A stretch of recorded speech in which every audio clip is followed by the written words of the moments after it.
around the world. Oh, wonderful. Well, despite the fact that we've already said no, it's supposed to be said. I don't know yet. So why the hell? Styling.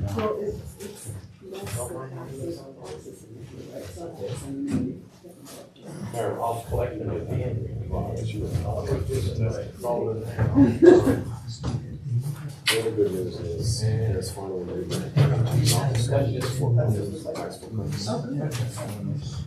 So, I want to, the next week, get the community about the list.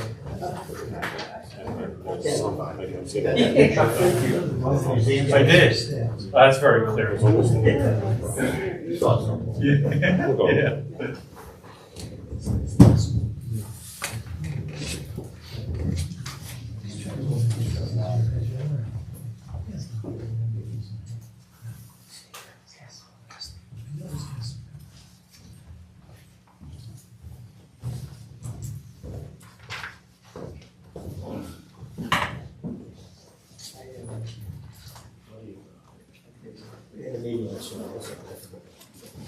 Yeah.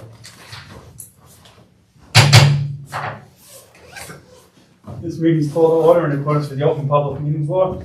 This meeting was advertised, was included in the Star Ledger and Courier News. Notice of this meeting was also placed on the bulletin board at Borough Hall. In addition, a copy of this notice is available to the public, and a copy of this statement shall be included in the minutes of this meeting. Mayor Dennis Sullivan. Here. Council members Granville Brady. Here. Tom Mitchell's excused.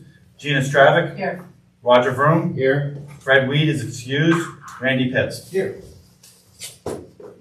Please stand and join me in the flag salute and remain standing.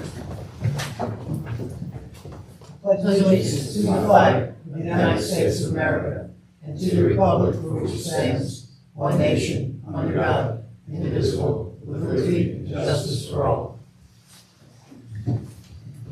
Once again, unfortunately, I have to begin our public meeting by recognizing some individuals who contributed to the betterment of our community over many years and in many roles.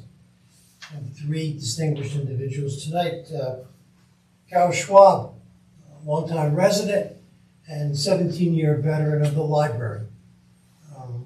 She moved away several years ago, and I was saddened to hear of her passing last week.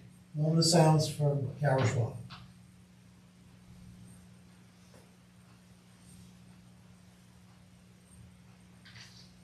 Second individual is a fine woman I had the opportunity and the pleasure to work with in the school system for many years, Dr. Sharon Granitz. She was a learning consultant, and she devoted most of her professional career in working with kids with dyslexia. And if you've ever worked with anyone or known someone who's dyslexic, it's a challenge. It really is. Things we take for granted come very, very hard for kids with learning disabilities of that nature. And she helped me in my professional career, and I was proud to call her a friend. Moment of silence for Dr. Sharon Granitz, please.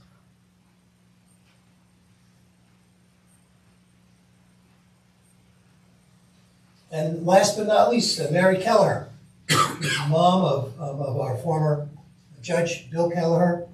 The Keller family is well known to everybody here. Bill Keller Sr. actually helped me close on my property here in Somerville back in 1978. Bill Jr. was our municipal judge for many years. His wife Heidi taught English in our high school. The Keller family leaves a long, rich, and continuing legacy in this town. Final moment of silence for Mary Keller.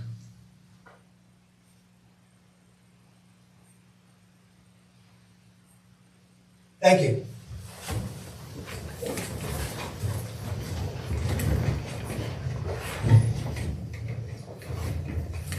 We have one set of minutes for approval from April 4th. I'll take a motion.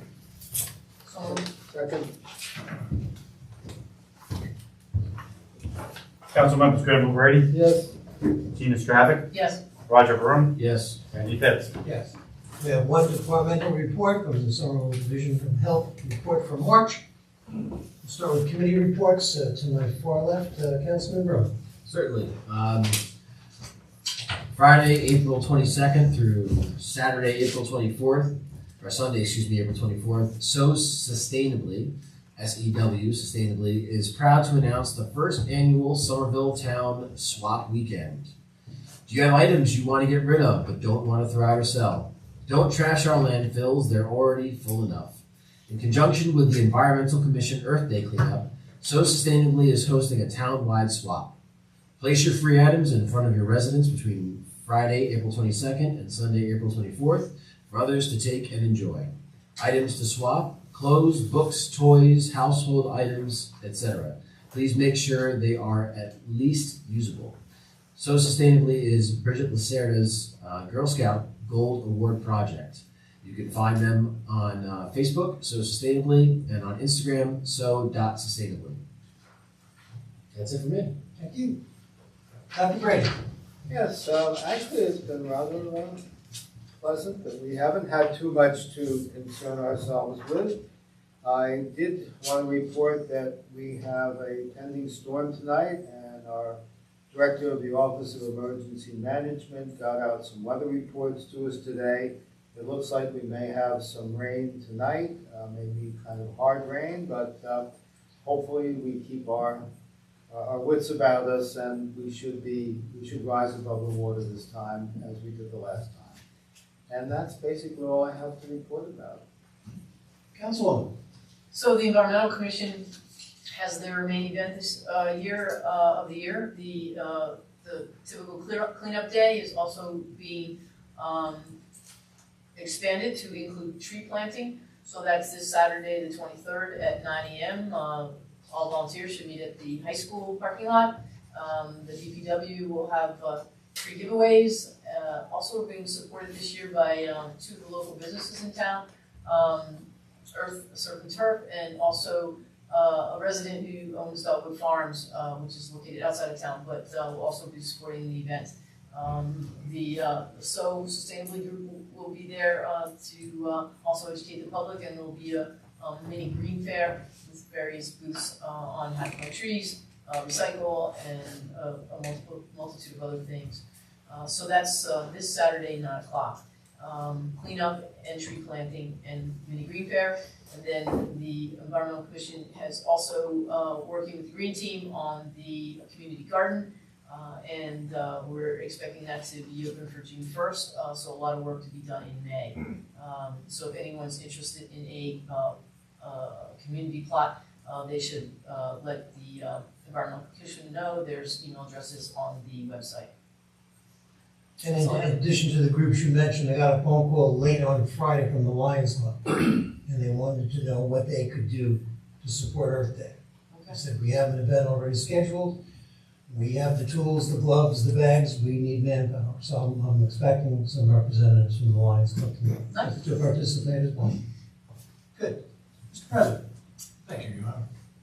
DSA Police News: the two newly appointed community police officers commenced duty at the beginning of this month. They have partnered with the Richard Hall Community Mental Health and Wellness Center in Bridgewater to assist with displaced persons throughout our city and our borough. I've been in contact with both officers almost daily. I want to commend them both for a great effort they're putting forth. Wait, I wanted to ask you, when the DSA did their budget, they talked about the ambassador position. Do you know when that's going to start? Because I would like to have that person come in to the next meeting. You know, The ambassador is not in place, but the clear prove that they're working and they're out there. because I think it's important for the public to see not just the uniformed people, but to meet the new ambassador. And I assume that program will be starting around Memorial Day. We'll get there. Excellent. Okay, that's all for you? Yes. All right. I only have one item. Springtime's coming, and I've noticed tradespeople out and about soliciting work. Just a reminder to the residents, if you choose not to have people come to your door, we have the do not knock registry. Kevin, do you know approximately how many people have signed up for that? It was well over 200 the last I checked. Could you repost it on the website just to remind people? I was approached the other day, and I very politely asked the individual to display his borough permit. He turned around, walked away, got in his truck, and drove off. Again, if you are approached by somebody, they are supposed to have credentials. Do we have any vendors approved right now? If there's an existing vendor, it was probably, it's expiring soon. There's not a current door-to-door solicitor vendor that's currently approved. Okay. And the way the registry works is that if the vendor comes in for a permit, they're given a list of the people who not to bother. So as of now, I have to believe my administrator, we have no active vendors. So there's a case, just walk away yourself. If you feel uncomfortable, call PD and we'll escort them out of town. But again, take advantage of it. We all want our houses kept up, and anyone can put a name on a truck and get their hat, get a logo on a hat and become, a bona fide person. I think, it's important to be vigilant. If you're not sure, call PD and sign up for the Do Not Knock. And that's all I have for my desk this week. All right. This is our meeting for the public hearing on the year 2022 municipal budget. It's been introduced. Everything is in order for the public hearing, so I'll take a motion to open the public hearing. So moved. Second. Council members Granville Brady, Yes. Gina Stravic, Yes. Roger Vroom, Yes. Randy Pitts. Yes. Public hearing is open on the budget 2022 as was introduced at our last meeting. Comments or questions, please direct them to myself. Hearing none, I'll take a motion to close the public hearing. So moved. Second. Council members Granville Brady, Yes. Gina Stravic, Yes. Roger Vroom, Yes. Randy Pitts. Yes. All right. So now we will entertain a motion for budget and the user-friendly budget together, Kevin, or do we take them separately? Okay, all right, so I need a motion then for the adoption of the current year 2022 municipal and user-friendly budgets. So moved. Second. Discussion. Any questions, comments? I just want to, Other than, Dr. Brady, you're in charge tonight. I'll tell you, we worked hard, as we always do. So this wasn't a unique budget. It probably wasn't a very exciting budget, although sometimes we get excited, but I don't know. My only concern, and I bring this to council and to the public, is that we did put $3.9 million of surplus into the budget. And that is designed to make sure that our taxes are stable, okay? It's anticipated that moving forward we'll do better. We had a couple of rough years, COVID and then Ida. These are things that affect a borough and it affect everybody. We haven't even looked at the inflation issue because that's something we'll have to look at going forward. But we did have a few rough years, and I think people should understand that we have a community that needs to be supported, and people are now supporting the downtown more than ever.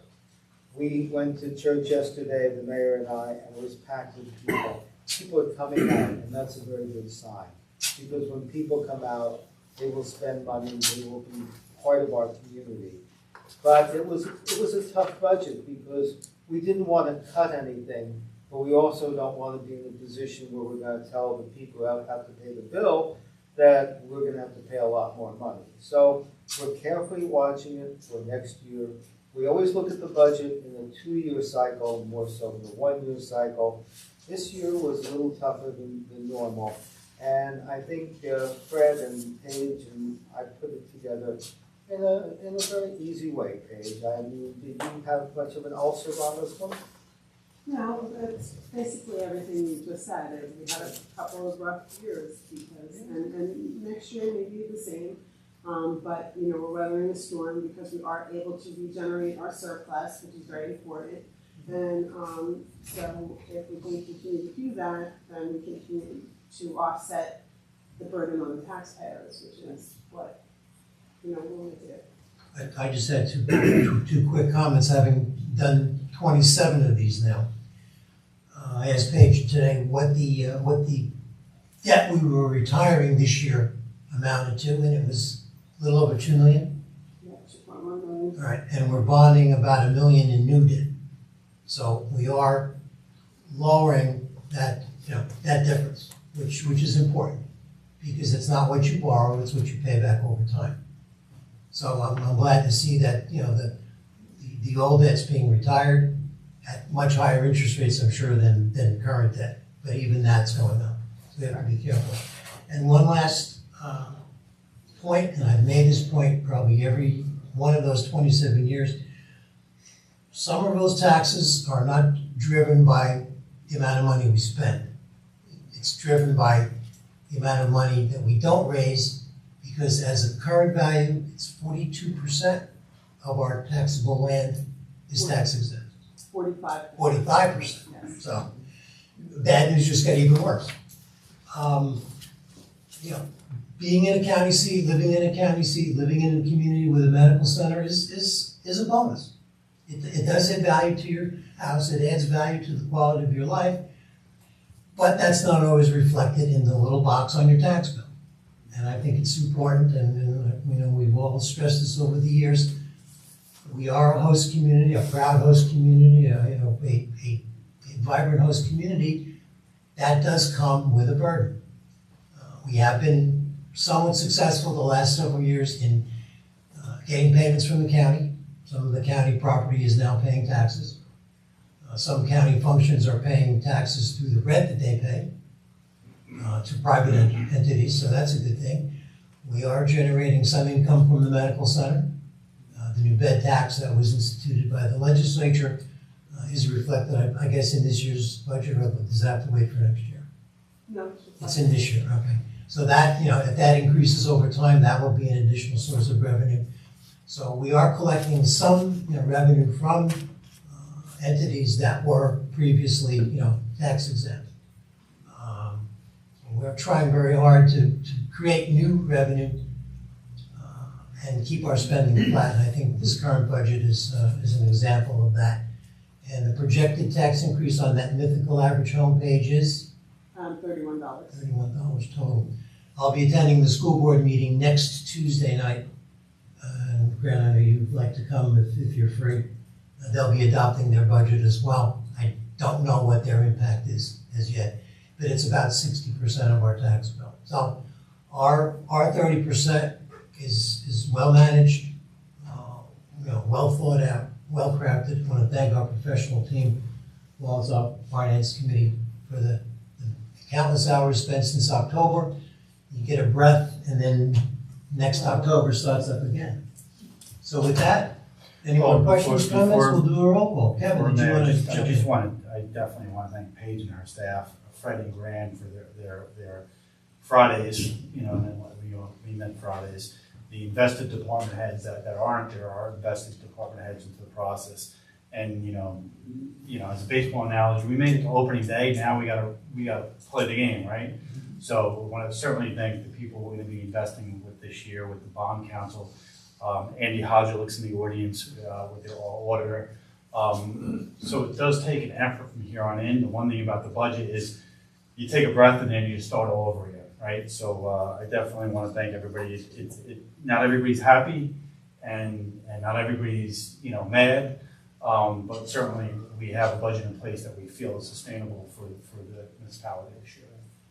Last question, Paige. Total round figures for the total budget, revenue and appropriations.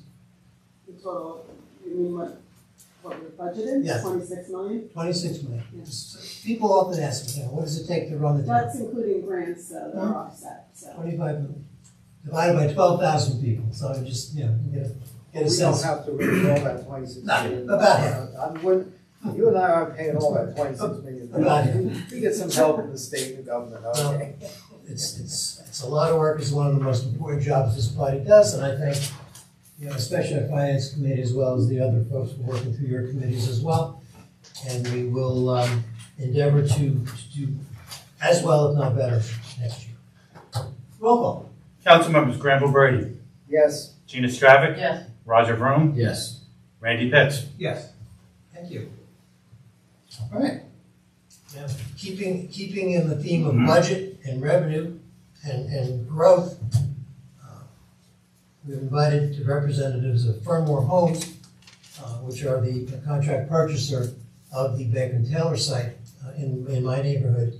And we have Mr.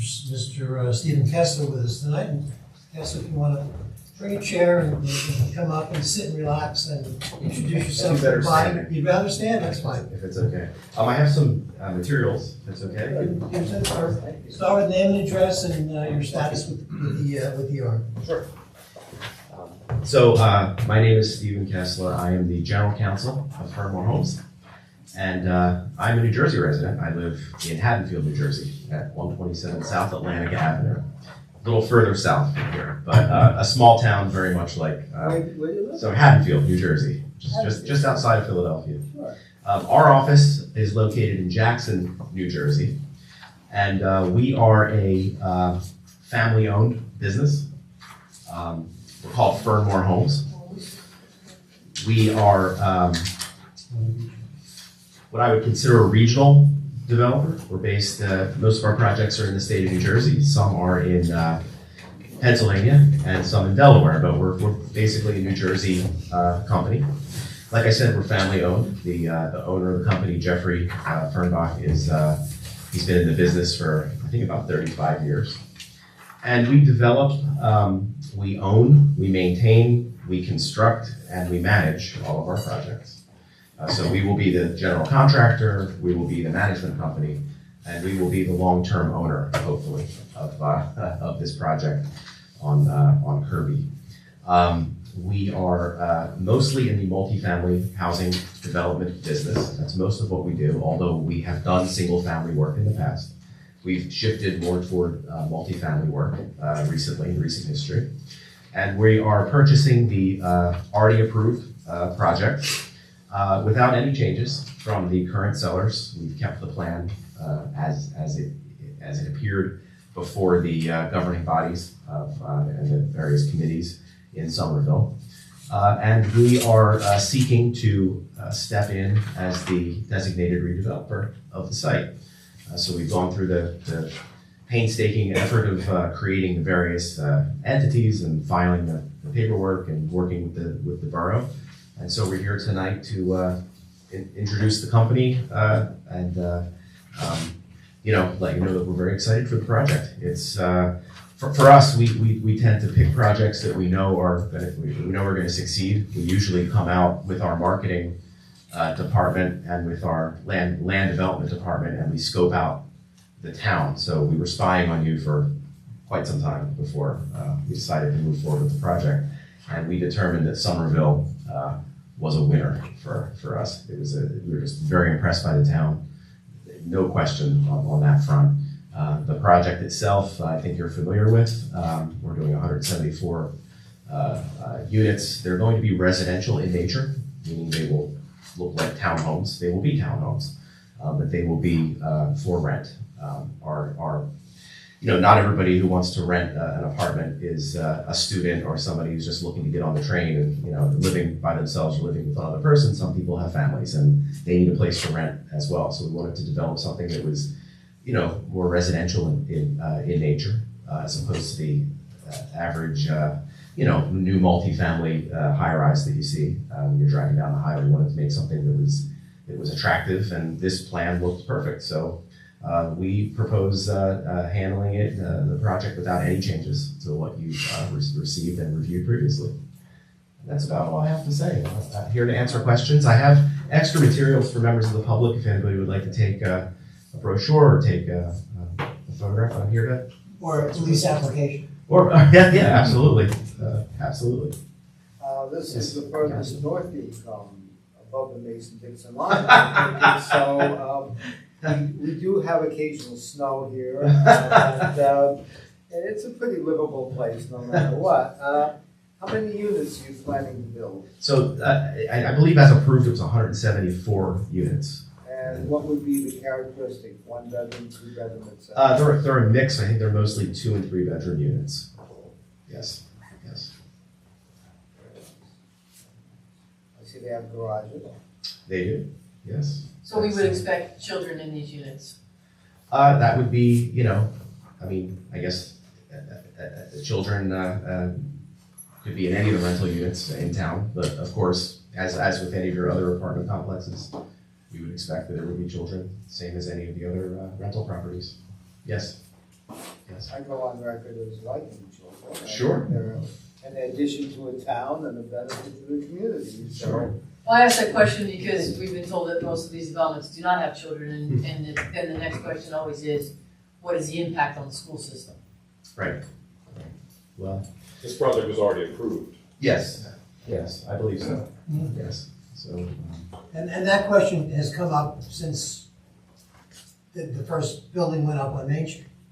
And I remember, there were comments from the audience, and in fact, some members of the school board actually came out and had some very pointed questions. The numbers so far, my last count was like, I think, 2 or 3 school-age children total. And this may be a little different because of the mix, but I don't know. Family sizes are smaller. I envision, kids swimming in the pool someday, but you don't know. You just don't know. And as you well know, members of you that have served on the planning board know that the potential impact of a development cannot enter into a planning board decision. If it's an approved use, in a compatible zone, the project stands on its own merit, and the hypothetical or actual impact would have to be dealt with in future budgets. But I like the fact that that there are no changes made. This went through a very thorough vetting project, because we had, if you remember, K.O. Canadian wanted to come in and put about 400 units on this site. And that was a very well-attended meeting. And I believe we had it at the county administration, if I remember correctly. This room would not have held. Am I right, Rich? I think we had it there. It was, it was very, very contentious, and rightly so, because it would have had detrimental impact to the site. I had a couple of comments, but I'll defer to my council people here for any additional questions. Roger, anything from you? Ready? Right. I see this for empty nesters more so than, because a lot of people that don't want to maintain a house want to have a house type of, and if you look at most of the apartments in town, they're very attractive to the 20 to 40-year-olds, but then the number of people interested drops geometrically with each year after 40.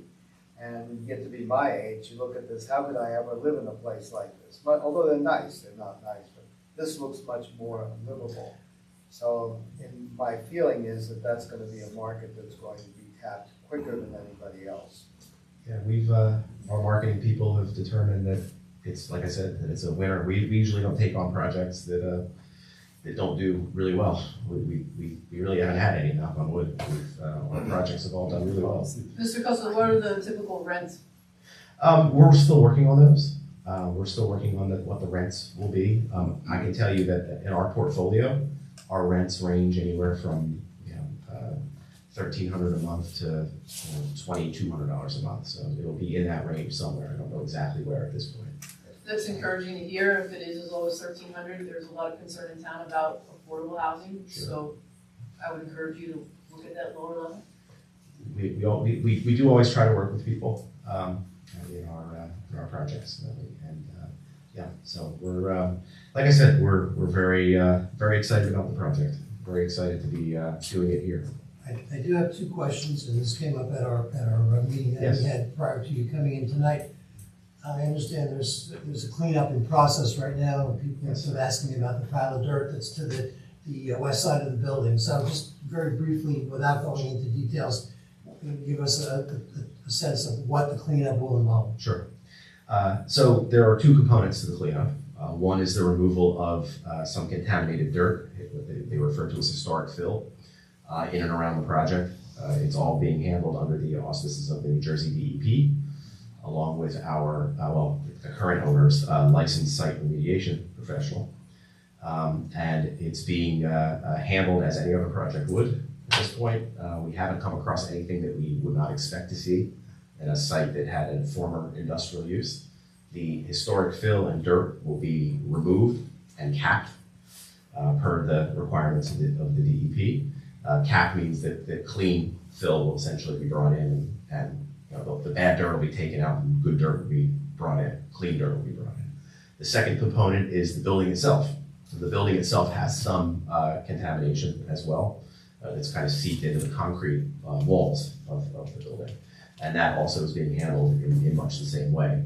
Anything that can be used and reused for the site will be. So the fact to the extent there are any uncontaminated portions of the building, which will be sampled and confirmed as uncontaminated, those portions of the building will be reused and repurposed on site as either for base for asphalt or things of that nature. The contaminated portions of the building will be properly disposed of in accordance with DEP regulations. So that's where we stand today. We're waiting. I believe the seller's waiting for the dirt portion to be removed to the proper site removal. The building will start probably in the next few weeks, maybe the next month. And one thing I would ask for your team to do is to prepare a written summary of what the cleanup will involve. Yes, we actually have But within 2 blocks of here, we have about 120 homes. Yeah. And people are asking me, they know something's about to happen, and I'm 200 yards away. Sure. I just want to be sure that everybody knows, what is being cleaned up, how it's being handled. If there are going to be, technicians there in hazmat suits and that kind of stuff, if there's going to be a building envelope, if there's asbestos that's got to be contained. I just want to be sure that the public gets, the right information, through Kevin's office, through our health department if that's necessary, through our construction office, so that people are not surprised or shocked or upset about something they may see. Yeah. Because if you start off with a good neighbor policy, it can only get better. After we met, we spoke with the site remediation professionals who said that they would put together a bullet point memo and would even come out if there were some type of meeting and we would discuss that also. Too. So they said maybe we could schedule something here at some point too. But then as I'd like it to starts see- glowing, we'll know all about what's there. My electric bill will go down. I'll be able to read by green light. And the last thing, something that I talked about at our conference, the idea of a shuttle bus. Yeah. We have with this property and the parking properties and the approved project, the proposed project rather, over on Fairview and James. There's going to be a lot of activity along the Kirby Avenue, James Street, Fairview corridor. Yeah. And I think it would be wise for you to begin discussions with the 2 owners of those sites to try to work together. And Kevin, maybe we can get Ridewise involved as well. Because if there's going to be a shuttle bus service in these projects, they could probably go down Main Street as well and service the hospital and the downtown and maybe go as far as the ballpark and the Target Plaza down there in Bridgewater too. Because traffic and more cars on the street will be an issue, even though people are not going to automatically all leave at 7 in the morning and come back at 5. There will be a change in traffic patterns because we've had 15 years of nothing. Right. And anything that goes there is going to generate more trips. But I think it's important you start a dialogue with those owners, and Kevin can provide you with their contacts. I think that's a benefit and a good marketing tool, I think, for those 3 projects. It's a little far from transit to walk, but with a bus, maybe walk one way and take the shuttle the other way. I think it would be a great amenity that would help you market the property and ease some of the maybe perceived or real congestion in the area as well. So just keep the neighbors appraised as to what they can expect. Last question: from the time you purchase the property till the time we cut the ribbon, what do you think? For cutting the ribbon for For groundbreaking? the first occupant. Oh, for the first occupant. That's harder to answer. For putting a shovel in the ground, we can. Real bull. Um, Because we know materials and labor and weather. So first we have to acquire the site, which we're getting close on, probably in the next month or 2. And after that, we have to apply for a permit. So probably figure a a year and, figure about a year and a half from where we are now, from today. That's about, So winter of 2023, That's- 24. yes, yes. Well, if I take advantage of the cleanup this coming weekend and get rid of all my stuff at the curb, I won't have much to move. So it's been a long, twisted journey. Baker and Taylor was a great neighbor over the years. They employed a lot of people, but they've been gone now for probably 15 years. Yeah. And the site is just not generating anything. And it becomes, the broken window syndrome. I mean, we haven't had any real problems there. Our police have been very good with patrolling. Neighbors have been very good about alerting us to issues down there, but this would be just a tremendous addition to housing options within the borough, and I wish you along the way. Thank you. You Any don't have further- any planning board issues are taken if it's already been approved, right? Not to my No, knowledge. it's been approved, all the issues have been addressed, Grant. Part of the TFE properties application was a traffic study that encompassed Parkview, Okay, so that it's all on the record and all the numbers reflect what both projects' impact on the streets will be. I'll come back to the environmental cleanup too, because we're using an LSRP. You can provide to me our documents that they've submitted to the DEP, and that should satisfy the need to let the community know what's going on, because it has to spell it out word and verse. as you probably know, Colin is our main point person, he gets the point. Yeah. And, I'm happy to hear that, because these things can get tied up with bureaucracy, ad infinitum, and that's not good. This is under the control of an LSRP, and the LSRP under the new, they're not new rules anymore, are they, Steve? No. But they have the ultimate sign-off, and then they carry the liability should the DEP find that something was done wrong.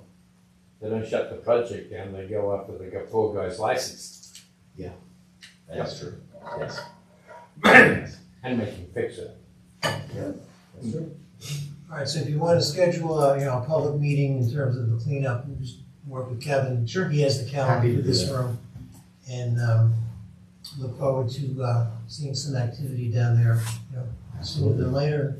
Welcome to Somerville. Yes, thank you. Thank you very much. All right, thank you. Kevin, we can move the resolution forward, right? Sure. All right, we have a resolution. There's two, you have an add-on and you have one on the regular agenda. Let's do 119. It's approving and authorizing the mayor and borough clerk to execute an assignment and assumption agreement for the financial agreement by and between the borough of Somerville and 50 Kirby Urban Renewal LLC. I'll take a motion on that. We'll move. Second. Roll call. Council members Granville Brady, Yes, Gina Stravic, Yes, Roger Vroom, Yes. Randy Pitts. Yes. All right, and then resolution 129, approving the sale and conveyance of block 1, lot 4.01, located in the Kirby Avenue redevelopment area by 50 Kirby Avenue Urban Renewal LLC to Fernmore Somerville Urban Renewal LLC, and authorizing the agreement and assumption of the redevelopment agreement for the project. Motion. so moved. Second. Roll call. Council members Granville Brady, yes, Gina Stravic, Yes, Roger Vroom, Yes. Randy Pitts. Yes. Mr. Kessler, take those back to your client and Thank you. with our confidence, and look forward to working with you. Thank you very much.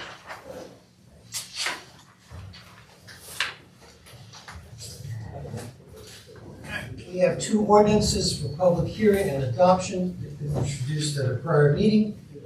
First one is 2671 22-0404, approving an amendment to the ground lease for property known as Tax Block 73, Lot 1602, located in the Gaston Avenue redevelopment area with FDS Somerville NJ LLC, the contract redeveloper pursuant to the local redevelopment and housing law for the Emergency Services Facility Project. Take a motion to open the public hearing. so, second, Council members Granville Brady, yes, Gina Stravic. Yes. Roger Vroom, Yes. Randy Pitts. Yes. Public hearing on this ordinance. Hearing, Mr. O'Neill, I was gonna call on you even if you hadn't. Rich O'Neill, 124 West Cliff Street. I just ask that you vote yes. This has been a long and winding road. I think it was the Beatles who said that a long time ago. But been a long ways, and we're here. Let's go for it. Thank you. Hearing no further comment, I'll take a motion to close. So moved. Second. Councilmembers Granville Brady. Yes. Gina Stravic. Yes. Roger Vroom. Yes. Andy Pitts. Yes. Now I'll entertain a motion for adoption. So moved. Second. Any comments? Hearing none, roll call, Tim. Councilmembers Granville Brady. Yes. Gina Stravic. Yes. Roger Vroom. Yes. Randy Pitts. Yes. Right, our next ordinance for hearing and adoption, 2672-22-0404, approving a second amendment to the build-to-suit lease for property known as tax block 73, lot 1602, located in the Gaston Avenue redevelopment area with FTS Somerville, NJ LLC, the contract redeveloper pursuant to the local redevelopment and housing law, the Emergency Services Facility Project. Motion to open public hearing. So moved. Second. Councilmembers Granville Brady. Yes. Gina Stravic. Yes. Roger Vroom. Yes. Andy Pitts. Yes.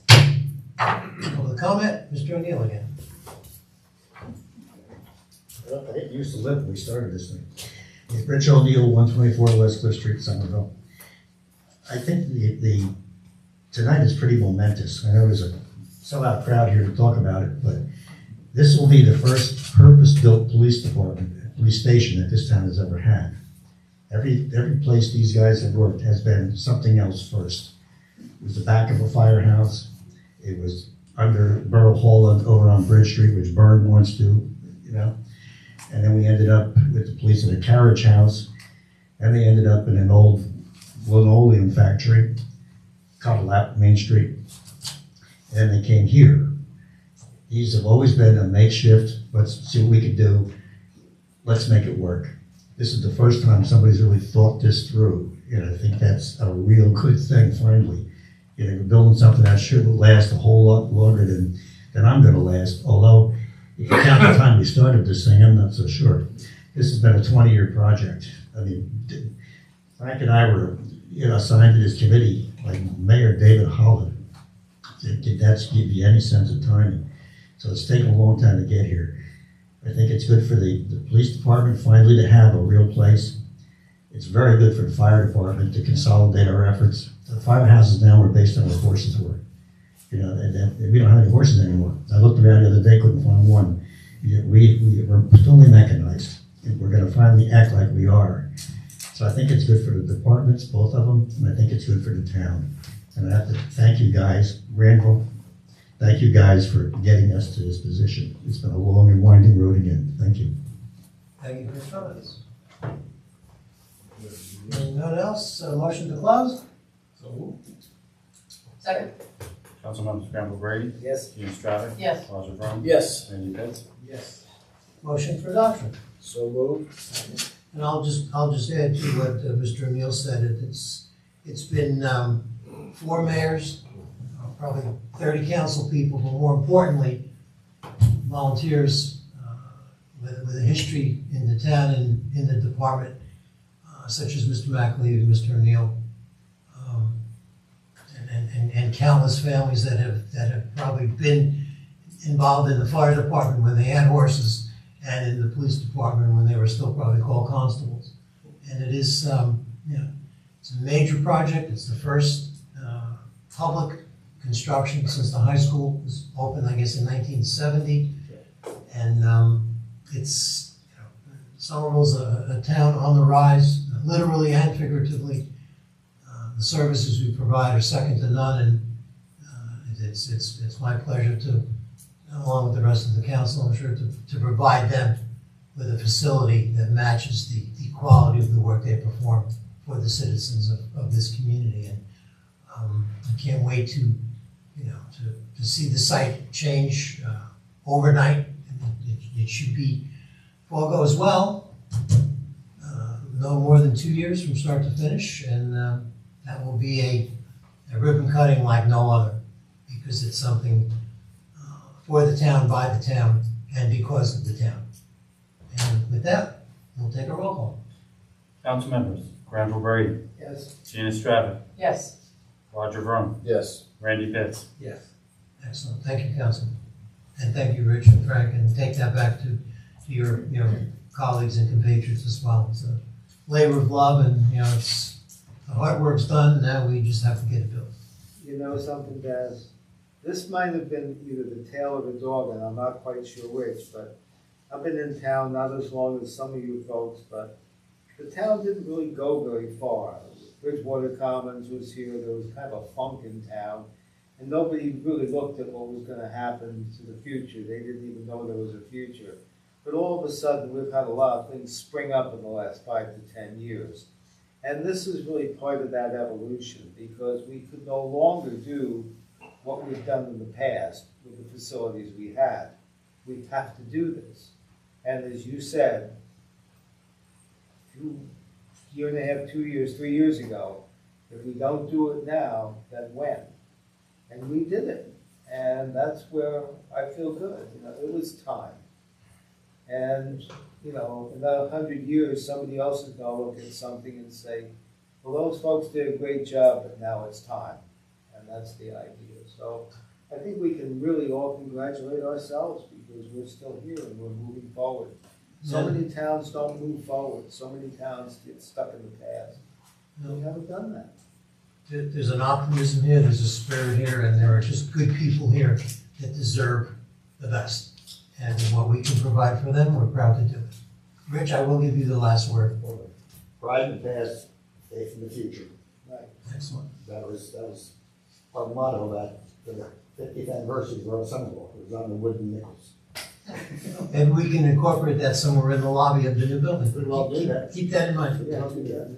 All right, we're at the public portion of our meeting. We can take a motion for open to the public. So moved. Second? Council members, Granville Brady, Yes. Gina Stravic. Yes. Roger Vroom, Yes. Randy Pitts. Yes. Public session's open. Comments, questions directed to myself. Mr. Pearson. Good evening, it's Diego Garcia, 171 Mercer Street. Mr. Mayor, I'd like to just say congratulations on the emergency services facility. I think that's a really great accomplishment, and I'm really proud to live in a town that is able to get that done. I also want to commend the community officers that were out on Main Street this past weekend. They were noticeable. They were donning beautiful blue shirts, and they were very visible, and I think it was a really nice touch. I did not know it came from the DSA, so really proud to see that.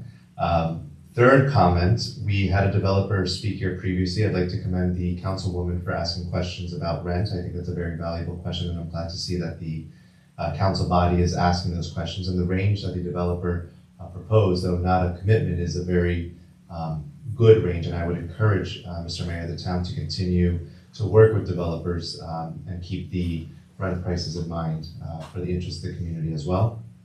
And then lastly, if I may, I would like to request or maybe just raise a little issue with speeding on Mercer Street. Cars come in very quickly off of Route 22. I actually spoke with a neighbor of mine who lives a block down. He's a firefighter, and his mother walks their dog, and she wears a vest, a reflective vest. And at first I thought it was comical, if you will, but I suppose that's my generation thinking that she was being extra. But when I asked the son why she wears a vest, he told me that the mother was nearly hit by a car almost 4 times. So, and surely enough, there are a lot of cars that come in speeding, and I think that may be just a simple solution, perhaps to start off like pedestrian crossing signs or more presence of police officers, or even just asking the police officers who are stationed in the Ace Hardware Plaza where 7-Eleven is, what do you see? What do you recommend? What can we do, for cars that come in off of the highway and speed up? And Mercer Street is a block away from the high school. We've had, unfortunately, a little bit too many accidents in the past couple of years. I would also maybe encourage a more collaborative approach with the towns of Bridgewater and other surrounding towns to get funding from other sources such as Trenton or the federal government, if that's at all possible, for greater funding for our streets and for our sidewalks, just to make it a bit more of a pedestrian-friendly town. Other than that, those are my comments, and I submit them respectfully. Commissioner, if you take that back to the chief, we have had discussions in the past of those streets like Gaston and Mercer and Davenport that are mini Route 22s. Yeah. And we did have, a few years ago, we did some treatment on Mercer Street, a little bit further down, closer to the park. Maybe it's warranted to have our traffic lights look at the northern part of Mercer. Now that it's paved, paved streets go hand in hand with increased speed, unfortunately, Nothing slows traffic down like potholes, but, that street has been resurfaced, and it's not surprising that, the speeds will increase, but We have the speed bumps over by the middle school. Is that something that, I don't know who puts those down or whose responsibility that is, The but speed humps. The rumble strips, not the speed humps. Yeah, we've moved Speed towards humps the don't rumble work. strips, the speed humps haven't been successful, but we've added rumble strips on some of the streets that have appeared to be successful, where it just makes the driver more aware. We can certainly look at that. we have our new traffic officer, so we can take a look at, all those arterials that connect. Because we have, like I said, we have Adamsville Road, they all come, between 28 and Union Ave and Main Street as well. so there was also a letter that came to the Environmental Commission through one of the members. I guess there's gonna be some work done at Warren Street in Maine, outside of the projects there. That's a big project. DOT, that's a big project, yeah, Is right. that something to mention to the public? then? Not yet, no, 20, that's, 14, I think they gave us. They gave well, us some. 2024 is when they're gonna 2024, file. 2024, I'm sorry. They'll be, there was a public information call-in for Right. input. I guess they're gonna look at that and then come back to us again, because I had some questions on the design as well. But the funding, it might even be 25. It's It's 25. It was so far along. I was taken aback by that. They want the information now, and conditions are gonna change in the next 2 years with what's going on, on Main Street. So the information might be outdated by then. Just for the council's edification, the rumble strips we put down, the DPW, they run about $3,000 per strip, which is not bad per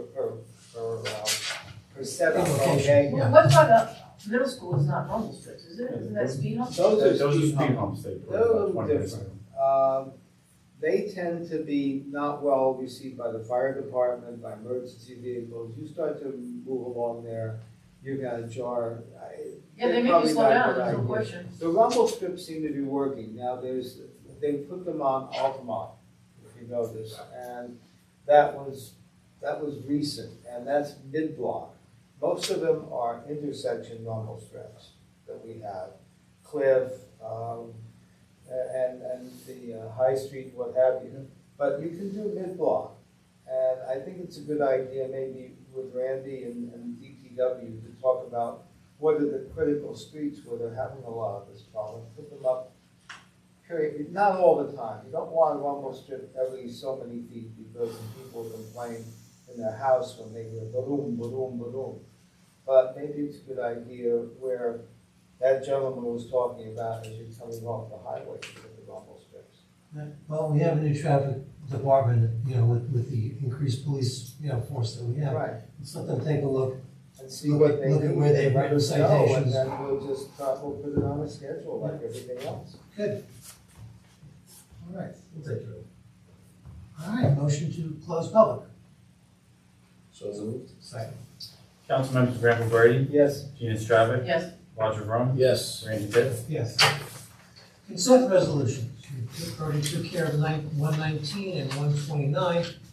Are there any council would like to discuss individually? Okay, let me run through these then. There's a group 120, appointing Grace Coleman to the Green Team. 121, approving Francesco Cartazzoli, 76 4th Street. 124, authorizing the refund of a maintenance bond to Raritan Valley Lodge on 14 North Downey Avenue. 125, authorizing the refund of a maintenance bond to Volvo, 1028 Highway Route 22. 126, authorizing a commitment of capital funds in the amount of $94,907 to the continued exterior restoration of the Daniel Robert House application submitted to the New Jersey Historic Trust. 127, accepting the resignation of Roberta Harmon from the Green Team and appointing her to the Environmental Commission. And 128, appointing Rebecca Reitman Garofalo to the full-time Environmental Commission role vacated from her current alternate position. Motion to pass all about. So moved. Second. Council members Granville Brady, Yes. Gina Stravic, Yes. Roger Vroom, Yes. Randy Pitts. Yes. All right, bills and vouchers, Dr. Gray. Okay. Thank you, sir. I didn't expect to be doing this tonight, but I would move the payment of bills and vouchers in the amount of $609,445.31, and that's my motion. Second. Council members Granville Brady, Yes? Gina Stravic, Yes. Roger Vroom, Yes. Randy Pitts. Yes. All right, before I call for adjournment, I just want to remind council, our next meeting, I will pass the gavel to my left to Council President Pitts. Believe it or not, I will be attending my 50th college reunion. How did that happen? I don't know, but my diploma reads 1972. So I will be out of town and out of state for that. Anxious to see some people that I literally have not seen in 50 years. So I know I have unfortunately lost some classmates in that time, but I'm looking forward to living some very positive experiences I had in the early 70s in the teacher corps program in the South, where I became interested in and didn't perfect my craft as a teacher, but I learned how to get started, and I'm looking forward to that. And I wish Council President very well. Just, it's got a tiny crack already, so I'm going to inspect it when I get back, make sure it's still in good shape. But thank you for all your work again on the budget, and I'll be around for the next 2 weeks, but I'll be away the first week in May, and look forward to maybe I'll zoom in if I'm not too busy that night, just to see how you're all doing. And with that, I will ask. Generally ask the senior person on the council to move for adjournment. I guess tonight that's Dr. Brady. Motion to adjourn. Second. All in favor? Aye. See you in 2 weeks, 4 weeks from here. I just gotta shut the screen.